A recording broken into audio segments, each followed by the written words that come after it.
Bienvenue dans votre magazine Jeunesse Congolaise au Travail TV, présenté par Wabino Pierre Moulumba. L'actualité dans notre pays est bien dominée par l'affaire rocambolesque de Vital Kamerhe. Mais ici, nous voulons faire une petite réflexion. Ensemble, Tolingi Toyeba, jusqu'où Namboka Nabiso, Makambo Boye et Koki Kokende. Et là, quand il y a liboso bandeko, Toyebi Sarabino, que la priorité des priorités dans notre pays est Ali Kozwa identification du peuple congolais. Nous sommes heureux aujourd'hui que la BAD a décidé de financer entièrement cette opération pour la République démocratique du Congo. Donc, ils ont lancé l'offre de la manifestation d'intérêt pour une quelconque entreprise qui serait donc en mesure de produire une identification digitale en République démocratique du Congo. Nous vous disons, Bandeko, que tous les bruits qui courent, on prend même l'histoire des Kamerhe, la traçabilité des choses serait beaucoup plus facile si aujourd'hui nous avions un fichier d'identification national pour tout citoyen congolais. Alors, dans le conseil du ministre d'hier, le président de la République, a insisté à ce que ce processus soit vraiment accéléré afin que chaque citoyen congolais soit doté d'une carte d'identité nationale dans un plus bref délai. Alors, il semble que l'entreprise qui devrait se missionner a jusqu'au mois de septembre pour pouvoir faire des propositions concrètes par rapport à cette affaire. C'est ici, Bandeko, que Nazoé Bissabino, que la plaque tournante du développement de notre pays est Kozala fiché Oyo. Raison pour laquelle, à tous les niveaux, il faudra vigilance citoyenne. Vigilance, il y a service, il y a ANER, Namboka Nabiso. Service, il y a ministère, il y a intérieur. Et ça l'a beaucoup activé pour qu'il n'y ait pas de faux fichiers qui seront introduits dans le système informatisé de notre cher et beau pays. Ça, c'est un préambule. Mais comme nous l'avons dit dans le titre, c'est le sujet pour lequel nous voulons discuter avec vous aujourd'hui, Bandeko Ezali.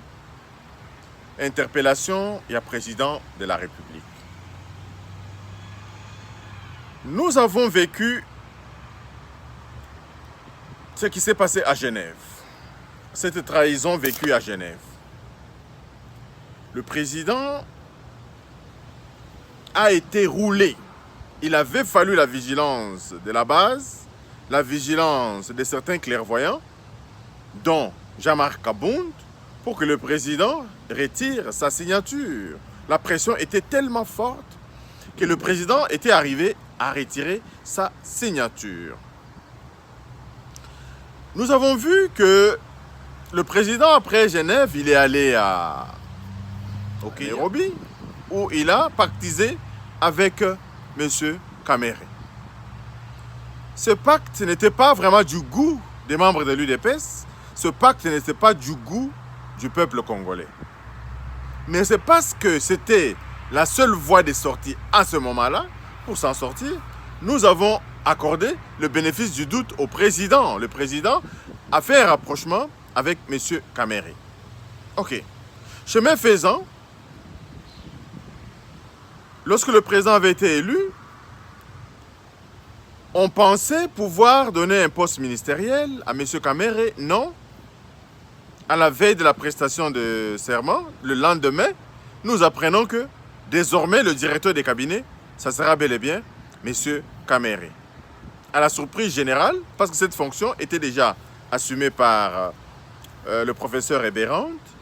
Et apparemment, ce jour-là, si vous vous rappelez, Bandeko, M. Eberand s'apprêtait aussi à faire cette remise et reprise avec Néhémie Mouilanya. Mais tout d'un coup, nous apprenons que Kamerhe avait bel et bien été nommé au poste du directeur des cabinets. Pour ce qui se rappelle encore, Bandeko, sa nomination est sortie presque le même jour qu'il a eu à faire passation avec M. Néhémie Mouilanya. C'est encore, pour moi, personnellement, c'était encore une déception Parce que de Kamere ne pouvait rien devenir de bon. Parce que c'est un menteur. C'est un menteur qui se sert de sa façon, de sa voix parler pour dribbler tout le monde. Mais on a fait confiance au président de la République. C'est un homme qui a vécu aux côtés de Sphinx pendant plusieurs années. Il connaît les mensonges des hommes politiques congolais, etc. Mais nous lui avons encore, cette fois-ci, accordé le bénéfice du doute au président qui nous a proposé Kamere comme partenaire à la présidence de la République. Nous ne disons pas cela à cause de cette histoire des 100 jours Bandeko. Nous le disons tout simplement parce que depuis toujours, Kamere n'a jamais été l'objet d'un homme politique de confiance. Depuis toujours. Ça avait été une erreur pour le président de l'avoir placé à son cabinet. Et ce qui confirme aujourd'hui tout ce que nous pensions à l'époque, ce sont les malversations dont Kamere est accusé. Kamere s'est appuyé sur l'existence d'un soi-disant contrat pour justifier les dépenses envers cette société Samibo. Et le contrat sur lequel Kamere jurait a été rendu caduc par le concepteur. M. Bitakwira a expliqué de bout en bout que ce contrat n'existe pas, encore moins l'avenant.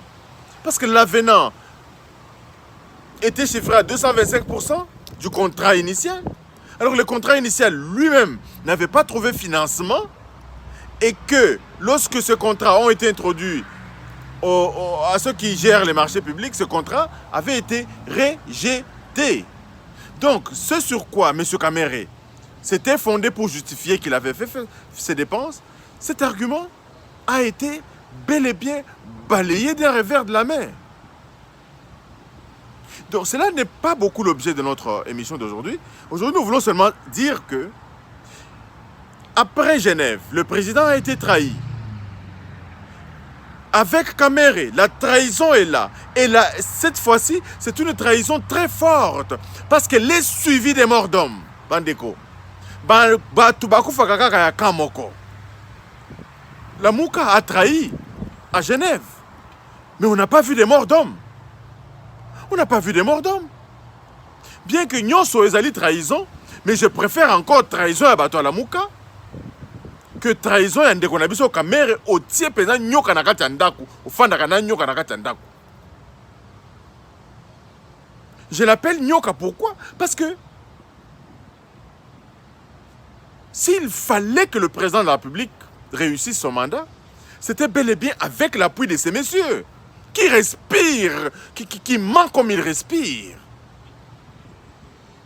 Moi, je veux bien que Bandeko na biso va continuer à soutenir Kamere, mais pas continuer à soutenir idéologie moko boy, mais pas un individu qui a montré une bassesse notoire.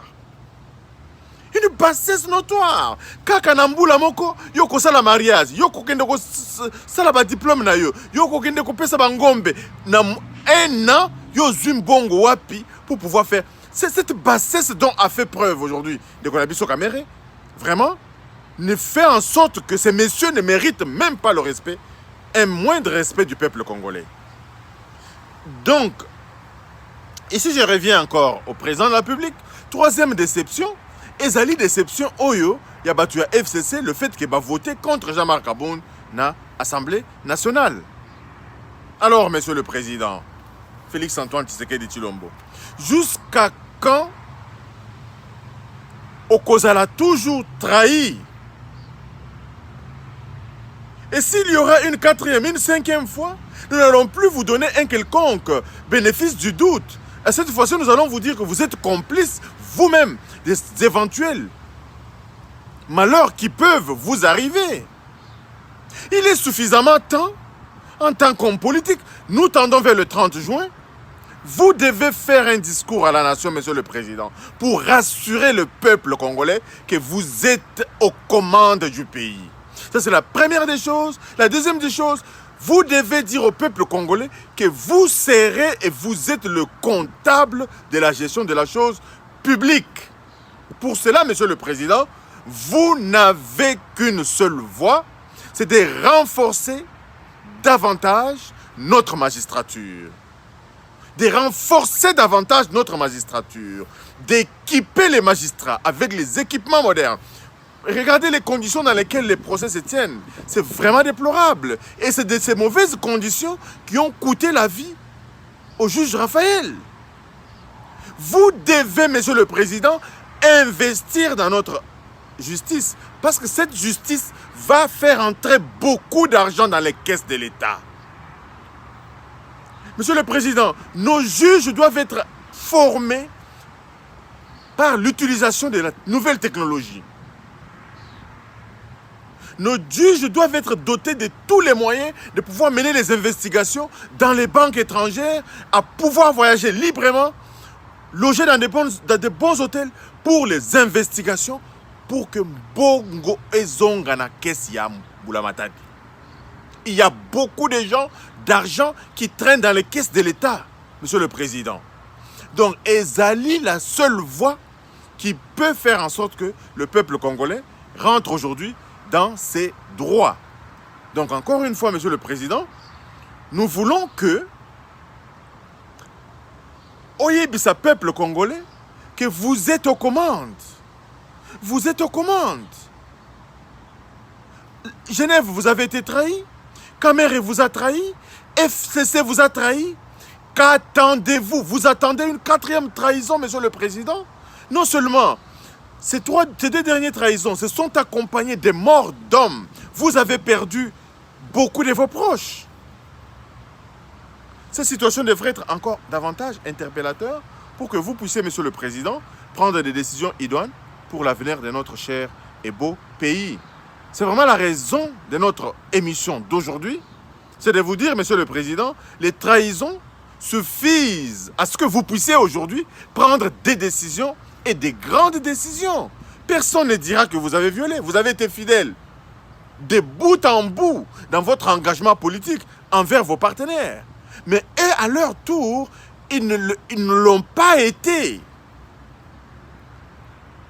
De quoi vous accuseront-ils demain si aujourd'hui vous dissolvez l'Assemblée nationale? De quoi on vous accusera demain si aujourd'hui vous rompez l'alliance avec M. Kamere, l'UNC? Je pense, Monsieur le Président, vous avez encore le temps de vous racheter auprès de vos soutiens, de tous ces hommes et de toutes ces femmes qui ont fondé leur espoir en vous. Vous avez encore suffisamment de temps, Monsieur le Président, de prendre des décisions qui mettront la joie dans le cœur des Congolais. Directeur de cabinet à Mobimba, il leur donne les dépenses jusqu'à ce que Bakendeko Simba réserve. Il y a change Jamboka. Et je vais terminer par ceci, Monsieur le Président. Nous cherchons toujours le mal congolais ailleurs. Le mal congolais est dans la non-applicabilité des lois de la République. Je ne sais pas comment nous pouvons nous dire pays indépendant alors que le dollar américain a cours légal en République démocratique du Congo. La première des choses, raison pour laquelle, Monsieur Bandeko, Monsieur le Président, tous ceux qui font des magouilles en République démocratique du Congo ont 9 voies de sortie. Quand nous savons que nos frontières sont poreuses, et bazo bima kanaba, dollar. Si vous interdisez l'utilisation du dollar américain sur le sol congolais, économie à Congo et Komata. Pourquoi? Ceux qui déclarent autre chose trouvent des moyens de faire sortir leur production en achetant la monnaie sur le marché local. Et aujourd'hui, l'affaire des Kamere est révélateur, elle est révélatrice. Babemisi mbongo ba dollar na compte et mbongo wana ça s'est volatilisé dans la nature. La banque centrale met des millions de dollars entre les mains des gens. Est-ce que la monnaie congolaise, est-ce que c'est de l'or américain? Ce qui est à la franc congolais, est-ce que l'ingake bimabongo? Est-ce que l'ingake bimabongo? Donc le problème aujourd'hui, Monsieur le Président, c'est d'interdire l'utilisation du dollar américain sur toute l'étendue de la République. Et vous allez voir que ça va apporter un changement sur le taux d'échange. C'est vrai qu'il y aura de l'informel, que ceux qui veulent ouvrent, demandent des autorisations pour qu'il y ait des bureaux d'échange, d'achat. Au Canada ici, Monsieur le Président, ce sont des choses que vous connaissez parfaitement bien. Nous sommes voisins des Américains. Tu ne peux pas avoir un billet de 100 $ et le dépenser dans un magasin au Canada. Le billet américain qui a cours légal au Canada, c'est le 20 $ américain, ou bien le 5 $. Le marchand canadien ne peut pas prendre 100 $. Si tu viens avec un 100 $, on refuse de le prendre au Canada. Alors que nous sommes des pays voisins. Mais le fait d'avoir laissé le dollar avec cours légal dans notre pays, vous avez entretenu la magouille. Vous avez entretenu l'inflation. Vous avez entretenu d'alimenter les mafieux. Abimina dollar à côté de Rwanda, abimina dollar à côté de Burundi, abimina dollar à côté de Centrafrique. Mais soki kaka, ba franc congolais des en circulation, aucun de franc congolais na Rwanda ou Salamoni. Monsieur le Président, nous insistons et nous terminons par là que quand la viande est dure, dit-on, on utilise le couteau. Il est temps de prendre des décisions courageuses. Il est temps de rassurer les Congolais que vous êtes bel et bien aux commandes dans la gestion de notre cher et beau pays. Merci et à la prochaine.